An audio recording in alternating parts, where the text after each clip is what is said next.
À table et zen, premier épisode. Bonjour, c'est François. Aujourd'hui, j'accueille Lucie, Zala et Caro. Et dans l'optique que nous passions tous, vous autant que nous, de très bonnes fêtes de fin d'année, dans la sérénité, on vous propose aujourd'hui un épisode sur le thème du premier accord Toltec, que ta parole soit impeccable. Donc, tout d'abord, je vais passer la parole à chacune d'entre vous afin que vous puissiez vous présenter. Alors, peut-être Caroline, si tu veux commencer. Alors, bonjour tout le monde, je suis Caroline, j'ai 40 ans, je suis maman de trois enfants et j'ai une entreprise de kits de loisirs créatifs. Alors, Zala, je vous propose de continuer et puis Lucie de réactiver le micro. Voilà. Ok, donc moi c'est Zala, je suis artiste peintre, écrivain, j'ai 47 ans bientôt, un grand-fils et je fais pas mal de choses, notamment sur le domaine des inventions autour de la phytothérapie et de la cosméto. Voilà. Et Lucie, donc en réactivant le micro. Alors, bonjour, je m'appelle Lucie, je suis créatrice de site internet à Lyon. Voilà. Et donc, François, donc, je suis un pulseur de talent, maître praticien en hypnose et praticien en PNL. J'ai quatre enfants, bientôt 43 ans. Ok, merci. Alors, donc, que ta parole soit impeccable. Alors, j'ai pris voilà, le référentiel des quatre accords Toltec, puis le cinquième, euh, parce que c'est quelque chose qui permet d'aller travailler nos croyances limitantes, d'aller travailler les croyances qui nous empêchent d'être finalement nous-mêmes. Voilà, il est estimé que le fait d'aller, euh, voilà, de suivre autant que possible ces accords, ça permet de travailler sur jusqu'à 80% de nos croyances limitantes. Voilà.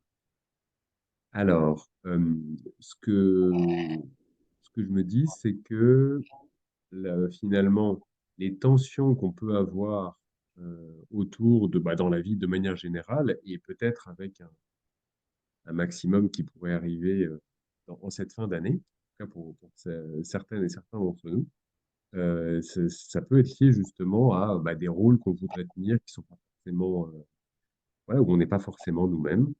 Alors, je ne sais pas si l'une d'entre vous souhaite partager sur peut-être voilà, une fin d'année qui a été particulièrement compliquée ou au contraire quelque chose qui a été voilà, vraiment, vraiment sympa à partager. Pas tout de suite, ok. Ok, bon, moi je pense pas être la meilleure pour commencer, mais je veux bien le faire quand même. Dans la mesure où les quatre accords Toltec, quand je les ai lus la première fois, ça a été comme une espèce de base sur laquelle travailler et à partir de laquelle j'ai pu commencer à réfléchir pour savoir, ok, concrètement, à quelle loi j'obéis pour aller bien. Mm. Et que ta parole soit impeccable, ça m'a évité d'être dans la culture du secret, de la personne qui se cache ou qui est bien élevée, polie, gentille, sympa, tout ce qu'on attend des jeunes filles bien élevées, Mhm. des jeunes hommes bien élevés d'ailleurs. Et en fait, déjà, comprendre en tout cas derrière les accords Toltec à quel point il était important d'avoir une langue juste, une parole juste, ça m'a permis d'oser dire clairement ma vérité sous peine d'avoir des mots qui moisissent à l'intérieur. Ouais. Ça m'a énormément aidé, euh, plus tous les autres accords, mais en tout cas, c'est un livre qui m'a à la fois dérangé et à la fois apporté beaucoup. ce qui m'a dérangé dans les accords Toltec, c'était justement qu'on parlait de tenir des rôles, de se raconter une histoire et de tenir un rôle qui correspond à cette légende, en fait. Et Hmm. à la fin, c'est un peu comme en peinture ou en maquillage, on va donner le profil que l'on souhaite donner au monde, en fait. On va un peu comme un directeur de la lumière, on va apporter quelque chose qui soit peut-être parfois pas trop dérangeant, euh, qui ne remette pas trop les autres en question, parce qu'on a peur de choquer, de piquer, d'être rejeté, banni. Mhm. Et quand je disais que j'étais pas trop la bonne personne pour démarrer sur le sujet, c'est parce que euh, je suis un peu un ours en fait. C'est-à-dire qu'avec le temps, pour moi, Noël n'est pas particulièrement une période stressante, tout simplement parce que j'ai appris à m'en foutre, mais royalement, pardon pour l'expression, mais euh, parce que tout simplement, les réunions de famille, pour moi, sont insupportables. Hmm. Parce que je n'arrive pas à être suffisamment, à faire profil bas, dos rond, profil lisse, c'est impossible pour moi. Donc je m'ennuie copieusement. J'ai passé énormément de temps à trop manger ou à trop boire pour éviter d'ouvrir trop ma bouche, en fait, pour dire des choses désagréables. Et en fait, avec le temps, non, c'est quelque chose qui n'est pas du tout stressant pour moi parce que justement, euh, je fais plus l'effort. Je parle pas juste de Noël d'une manière générale. J'ai décidé pour aller bien de ne plus faire l'effort du profil sociétal en fait. Ouais. C'est-à-dire que j'assume mes aspérités en disant non aussi souvent que ça me chante en fait, en exprimant les choses et parfois c'est un peu vif, un peu tranchant, un peu rêche. Je suis connue dans ma famille pour ça, pour être un porc épic, mais à la fin, nos relations sont beaucoup plus vraies. Donc, les périodes de Noël, je pense que la meilleure pour moi, c'est la fois où j'ai partagé un steak haché avec mon chat, en fait. Parce qu'au moins, on était tranquille, on a mangé avec les doigts, on n'a pas cherché à faire des cadeaux, on n'a pas cherché à se mettre dans un stress. Enfin, voilà. Et ça a souvent été comme... J'ai du mal à comprendre pourquoi les gens se ruinent se, pour s'acheter des vêtements, pour ne pas avoir l'air ou trop grosse ou trop ci ou trop ça, et finalement se retrouvent dans un stress total au moment où on est en vie de famille, enfin en réunion de famille, du genre ah t'as grossi, ah t'as maigri, ah t'as l'air fatigué, ah si, ah ça, ah qu'est-ce que tu deviens? Et la personne n'écoute pas forcément ce que vous dites. Réponse, ouais. Surtout quand il est difficile, quand on a un métier particulier, la personne, en fait, elle a juste envie que vous lui parliez pour qu'elle puisse vous raconter sa vérité, ou en tout cas qu'elle puisse répéter son rôle devant vous, en fait. Et c'est ça que je trouve très désagréable. Donc, Effectivement, que ta parole soit impeccable, ça joue beaucoup sur ben, est-ce que je garde pour moi, enfin voilà, je fais barrière euh, à parler sur les autres, quoi. Ah oui, un tel, et donc c'est ça, finalement, c'est vraiment, à la rigueur, moi, ce qui m'intéresse, c'est quand une personne me demande ça va, oui, ça va, et toi, ça va, je préférerais qu'elle me demande, et à l'intérieur, au fond, tout au fond, en grattant bien dans les coins, est-ce que ça va? Euh, Et malheureusement, si durant l'année, on a eu beaucoup de mal à mettre son personnage à jour, vous voyez, si on a eu du mal à se faire entendre, comprendre, reconnaître, on mhm, n'est pas au point. Vous voyez, c'est comme une nouvelle coupe de cheveux qu'on va arborer seulement après les grandes vacances. C'est un peu le même esprit, quoi, vous voyez. On n'est pas toujours au point dans le nouveau personnage, la nouvelle version de nous-mêmes qu'on a envie de présenter à la famille. Et la famille, c'est souvent le pire, la pire audience qui soit. Et, euh, et parfois, ça peut être compliqué. Enfin, je ne sais pas ce qu'en pensent les autres. Mais personnellement, depuis que j'ai libéré totalement ma parole sans faire d'autres efforts qu'être avec une parole impeccable, mes relations sont plus vraies avec les gens. Même si c'est pour les envoyer bouler mhm. cordialement. Mais c'est beaucoup plus authentique, mes relations. Ouais, c'est ça. Et donc, de fait, c'est pour soi, bah, c'est plus écologique, c'est moins d'énergie perdue, voilà, à essayer de tenir des rôles qui sont de fait, si on tient des rôles, ils sont toujours un petit peu différents d'une personne à l'autre et c'est usant, quoi. Voilà, c'est ça. Et ça veut dire aussi qu'aujourd'hui, si je devais proposer, enfin, aujourd'hui, j'aurais moins de soucis à proposer une invitation générale à l'intégralité, bon, peut-être pas tout le monde, mais à une grosse partie de ma famille, en leur disant, venez fêter Noël chez moi, mais on y va en saltimbanque et en sauvageon et on arrête d'être trop policé, vous voyez.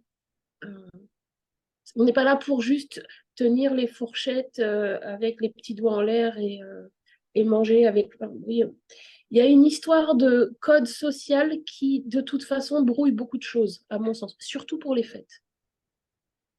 Voilà, bon, si vous contactez Zala, vous pouvez peut-être aller lui rendre visite à son parc des Sauvageons, d'ailleurs.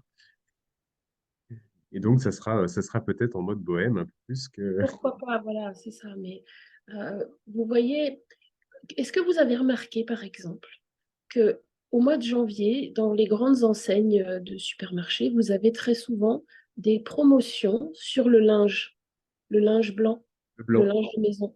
Vous savez pourquoi? C'est parce que la plupart des femmes, je parle pour les femmes hein, principalement, mais se mettent dans un stress absolu pour que leur maison soit nickel, nickel chrome avant les fêtes, parce qu'il y a la famille qui vient, et c'est là où on va mettre toutes les housses d'oreiller, les têtes d'oreiller, tout assorti. Enfin, vous voyez l'espèce mais imaginons la pression quoi, sur tout le monde. Il y a un Ouais, moment, cette pression-là, elle sort quand? ouais, Enfin, c'est ça, mais moi, c'est aussi pour ça que ce thème-là, quand bah, j'ai cette cliente qui m'en a parlé, qui m'a dit, bah oui, en plus, on arrive en décembre, et alors là, mon Dieu, c'est moi le pire, etc. Moi, j'ai repensé, bah, pour le coup, chez moi, enfin, chez mes parents, bon, ma maman qui faisait un nombre de détails, de coutumes, etc., incroyables. Et alors oui, c'était très chouette, sauf qu'on savait que dans les jours qui allaient suivre, elle allait finir par exploser parce qu'elle en faisait trop, elle était complètement crevée. Elle faisait des trucs jusqu'à, j'en sais rien, moi, 3 heures du mat ou 4 heures du mat. Et voilà, et en fait, ça tient pas debout, quoi. En fait, ça tient pas debout. Hmm. Comment ça se passe, toi, Noël, Caro?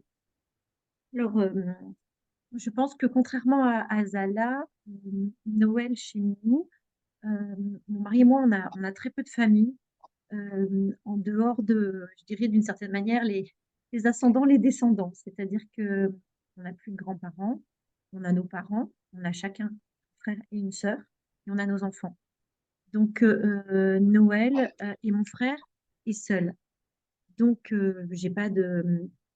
Quand on fait Noël, euh, il y a très peu de gens. Et Noël tourne principalement autour de nos enfants, finalement. C'est vrai que en fait, on organise Noël comme on organise les anniversaires. Il n'y a pas plus de complications. On tourne de temps en temps chez les grands-parents, de temps en temps chez nous. Et moi, j'ai décidé de ne pas me casser la tête.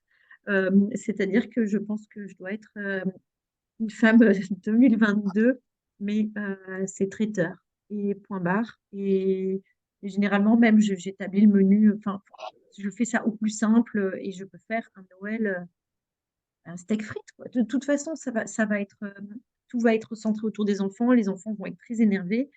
Et si je me focalise énormément sur, je vais faire des escargots, je vais faire une mousse de machin, etc., je vais être déçue parce que de toute façon, les enfants vont être énervés, je vais gronder, donc c'est là, j'essaie de lâcher prise au max et quand je reçois, eh bien de faire le plus simple possible parce qu'il va falloir que je gère en premier l'excitation de mes enfants et de leurs grands-parents. En fait, j'ai l'impression de jongler entre D'accord. les, la génération du dessus et la génération du dessous et de Ok. calmer les ardeurs de chacun. Ok, tu as un échange d'énergie entre les deux générations et toi, au début, entre deux, tu fais ton tampon. Mais pas de frères et sœurs, de cousins, avec qui je pourrais être comparée, justement. Et donc, ça, c'est les seuls qui pourraient me dire que j'ai grossi ou que j'ai l'air fatiguée, c'est ma mère ou ma belle-mère. Euh, donc, voilà, je pense que c'est plus apaisé finalement que d'avoir effectivement des pères, en fait. Genre la cousine de 40 ans qui a fait une école de commerce, qui a réussi, enfin, ou celle qui n'arrive pas à avoir d'enfant et qui est face au fait que l'autre cousine est enceinte. Je sais pas si vous Ouais, voyez. ouais, je vois très très bien. Il Ou y a l'autre pas. qui est éternellement seul et on comprend pas pourquoi, et ainsi de suite. On lui dit comment ça se fait que. Voilà. Et Ouais. est-ce que vous avez l'impression que les discussions à table pour les fêtes sont intéressantes? Ah,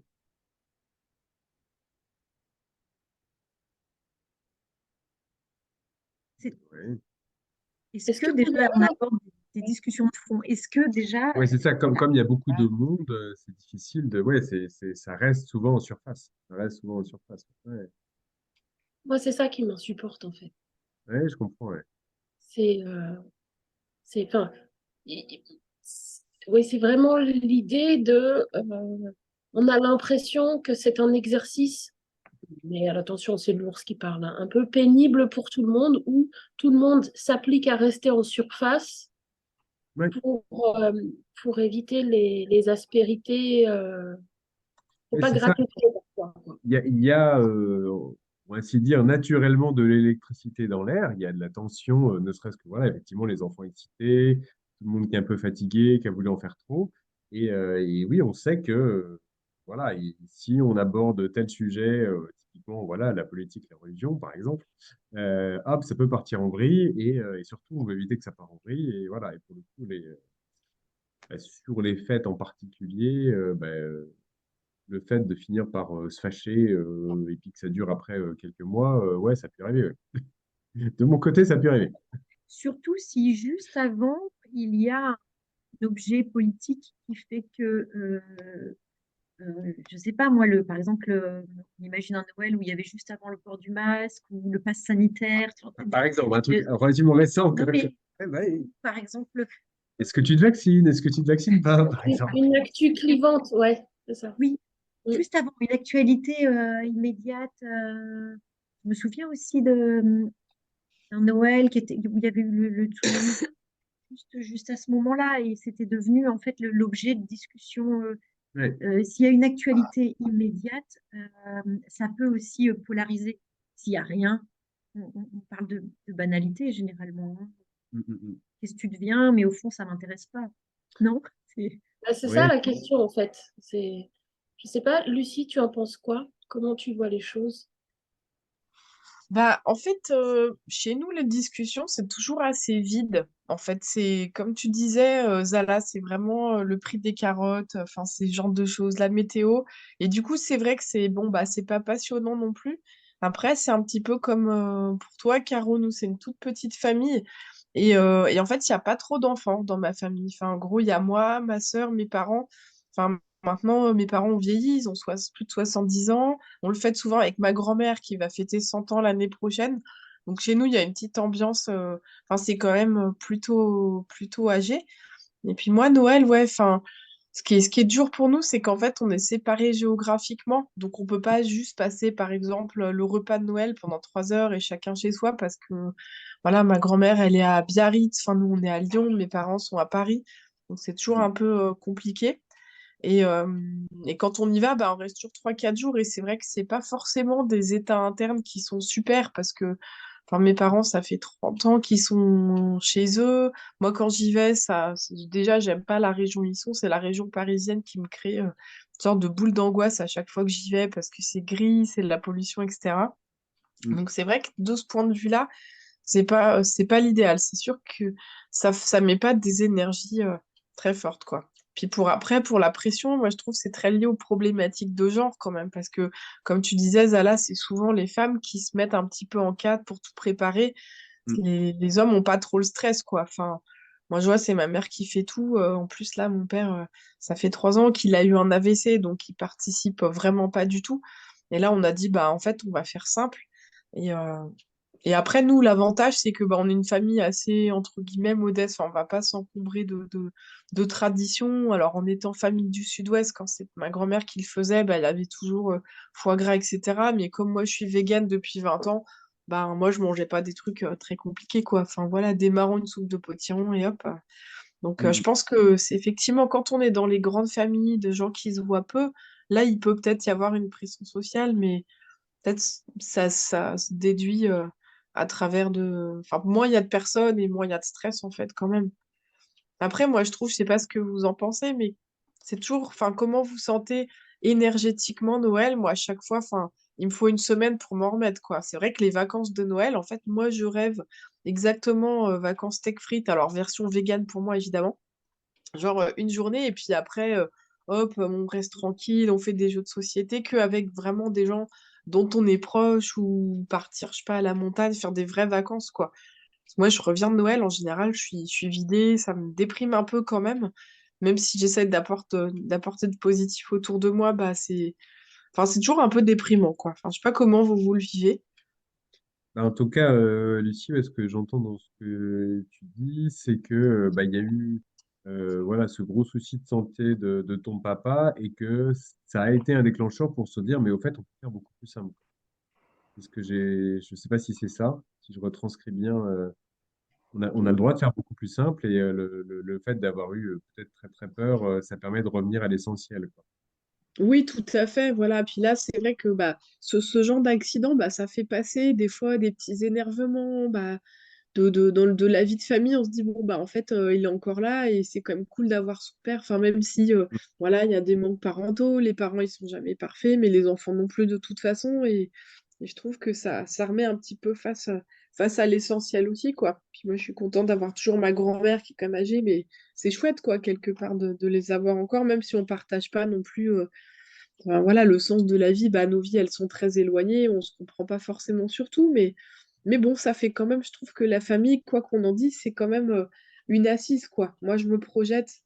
Moi, quand je fais Noël, en fait, ça me projette toujours dans le côté, bah, qu'est-ce qui va se passer quand j'aurai plus mes parents et ma grand-mère? Je me dis, ah bah ouais, en fait, là, t'es psychologiquement plus tout seul, quoi. Ouais. Là, on arrive à la fin de l'année, on arrive sur les jours les plus courts et donc ça peut amener à ce Mm. genre de pensée.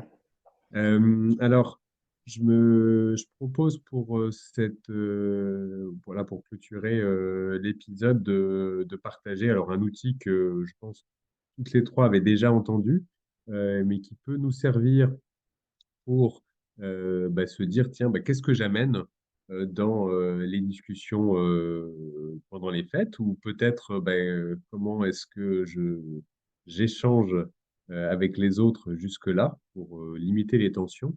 C'est les trois tamis de Socrate, de se dire, bah, tiens, là, quand quelqu'un me dit quelque chose, et voilà, est-ce que, ou dans ce que je vais dire, est-ce que je colporte quelque chose qui est vrai? Est-ce que c'est quelque chose de bon? Et est-ce que c'est quelque chose d'utile? Et c'est vrai que, voilà, par exemple, là, tu parlais tout à l'heure du prix des carottes. Ok, oui, c'est vrai. Voilà, est-ce que c'est fondamentalement utile? Bon, voilà, on parlait de banalité. Qu'est-ce qu'on peut faire pour que, bah, dans les discussions, on apporte quelque chose qui soit plus du fond du cœur, quoi. Qui soit plus du fond du cœur et qu'on sache aussi observer un peu plus le silence, s'observer, être simplement dans le plaisir d'être ensemble. Je sais pas si vous voulez rajouter quelque chose pour un dernier tour. J'aimerais bien rajouter quelque chose. Oui. Parce que ma petite sœur m'a dit quelque chose de très intéressant un jour. Elle m'a dit, qui es-tu quand personne ne te regarde?